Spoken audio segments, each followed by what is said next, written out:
my name is Christian Sanner. I'm an associate professor of Islamic history here in the Faculty of Asian and Middle Eastern Studies.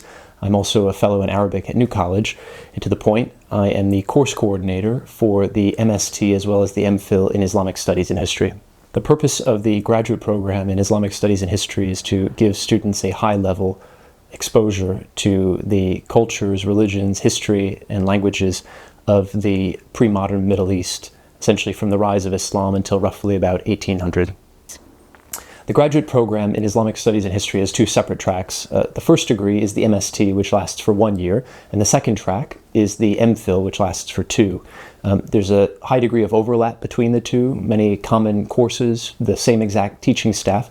The MST typically caters to students who have already had advanced language training and are in a position to begin high-level research with a language such as Classical Arabic, Persian, Turkish, or something else.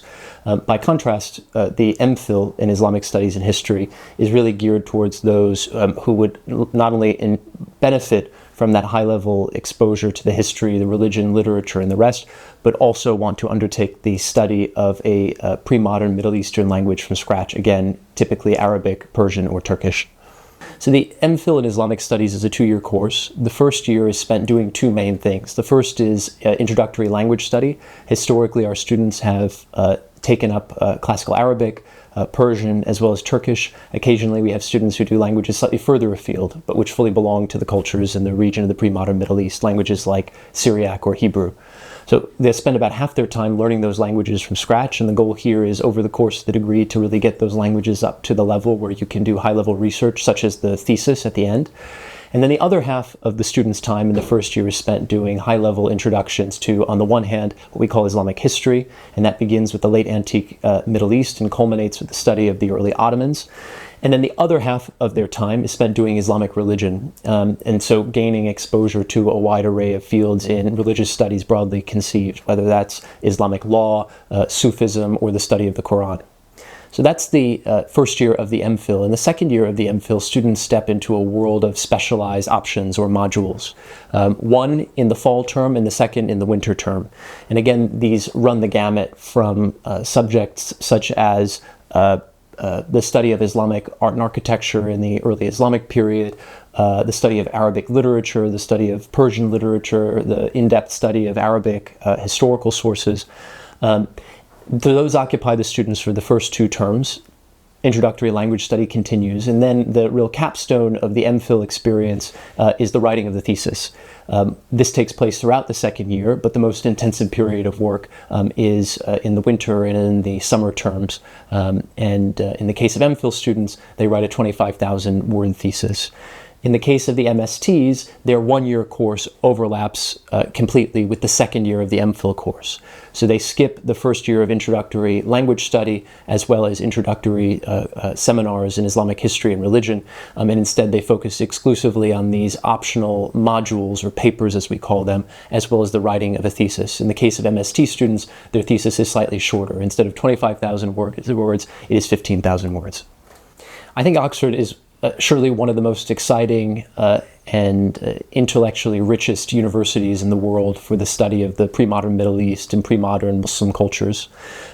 We have a massive faculty in which the study of Arabic, Persian, and Turkish, as we define them, essentially is the size of an independent academic department at most other universities. So these are all senior academic post holders and language lecturers who are available to help form you as a student, as a thinker, as a student of history, literature, whatever your passion may be. So those people are available to you and at your fingertips. That's your most important resource. It's also true that at the University of Oxford, this subject has been studied for many, many years, indeed for many, many centuries. Arabic, Persian, Turkish, and other languages have been taught here for a very, very long time. So there's a rich tradition that is reflected not only in the teaching resources of the faculty, but is also reflected in something like the Ashmolean Museum, which has an amazing collection of objects that come from the medieval Middle East and adjacent Muslim cultures. It's also reflected in the amazing holdings in the Bodleian Library, which has one of the very richest collections of Arabic, Persian, Islamic manuscripts anywhere in the world, certainly outside the Middle East itself. And there are many other resources. I should point out that within the Faculty of Asian and Middle Eastern Studies, we have several specialized research centers. whose work is concerned directly with the subject of the graduate program in Islamic Studies and History. One is the Khalili Research Center, which is devoted to the study of material culture, that is to say art, architecture, archaeology, etc., of medieval Middle Eastern and Islamic cultures. And another, on the more modern side, is the Middle East Center, which is based at St. Antony's College. And so the graduate course in Islamic Studies and History is mainly focused on the pre-modern and the medieval and early modern periods, but of course many students approach the subject with prior exposure and perhaps a passion for the modern world. And that is available principally through the form of the Middle East Center and its lectures, seminars, and other offerings.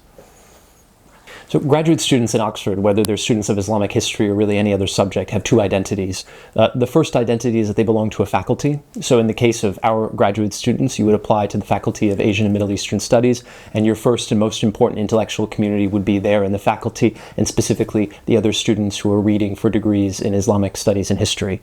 Along with this, every graduate student, including ours, also belongs to a college. So the university is a collegiate university. It's made up of dozens of colleges which are autonomous and self-governing. In the case of graduate students, colleges are a place in which people live, in which they socialize, and in which they have an intellectual life outside of their immediate course. So I think the great benefit of belonging to a college is also interacting with people in fields that are completely different from one's own. So that is a different type of intellectual stimulation versus the stimulation that one gets by immersing oneself in Islamic Studies and History with instructors who are interested in many of the same things and other students. So this is what makes Oxford unique from practically every other university of the world, and this is the system from which students in Islamic Studies and History benefit. Many of our students come to the graduate program in Islamic Studies and History with prior exposure to the field at the undergraduate level. Many of them don't. And in fact, we stipulate no prior preparation of any kind. And indeed, in each cohort that we admit, there are students who come from a wide array of academic backgrounds. And many of those backgrounds have nothing to do with the study of the pre-modern Middle East or Islamic cultures.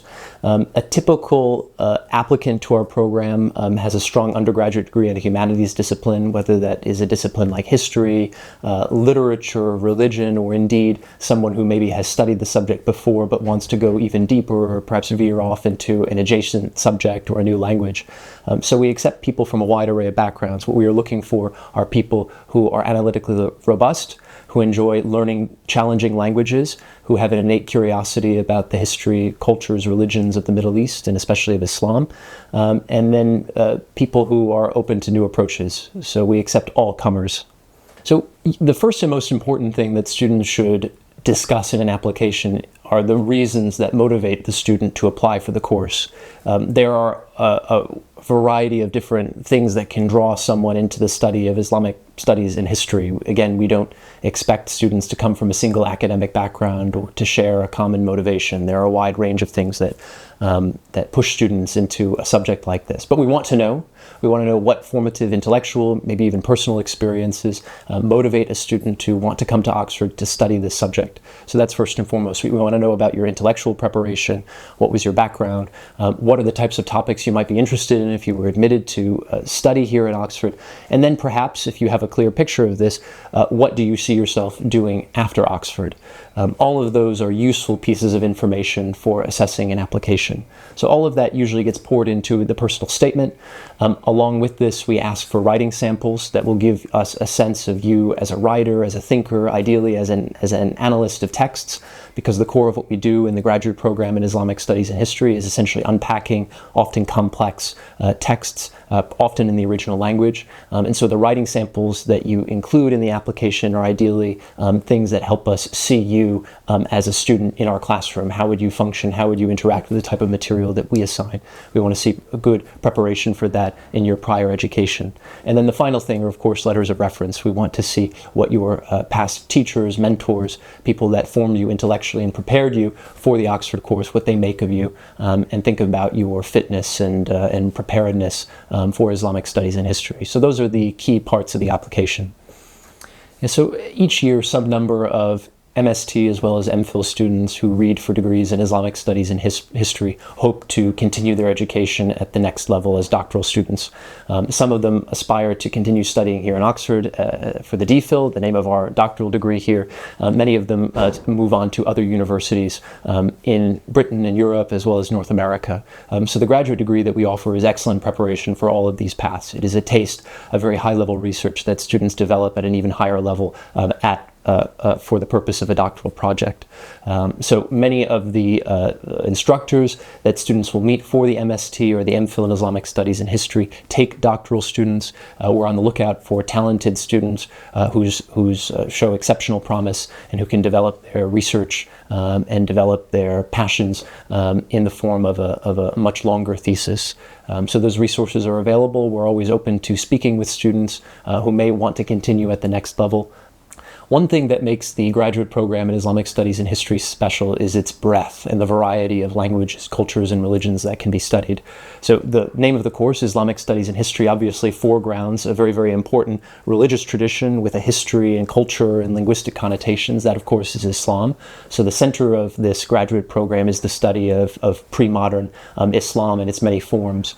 But along with this, students have the opportunity to study a wide array of different languages. So historically, the most popular language among students in Islamic Studies and History has been Arabic. In recent years, we've seen more and more applicants who are interested in Persian. We also have a steady trickle of students who want to study Turkish, in particular Ottoman, the language of the early modern Ottoman Empire. And along with this, we occasionally get students who want to study languages that might not be so closely identified with Islamic culture or with Muslims. And here I'm thinking of languages like Syriac or Hebrew. But I think one way of thinking about the graduate program in Islamic Studies and History is not only an opportunity to study the early formative development of Islam from late antiquity until, say, the Ottoman period, but it is also a chance to study the pre-modern Middle East and all of its religious and cultural and linguistic breadth. So that also means the study of Christians in the pre-modern Middle East, of Jews, Zoroastrians, and other religious traditions other than Islam. So I think at its best, Islamic Studies and History is a very Big Tent course in which students can gain exposure and study a wide variety of subjects at a very high level.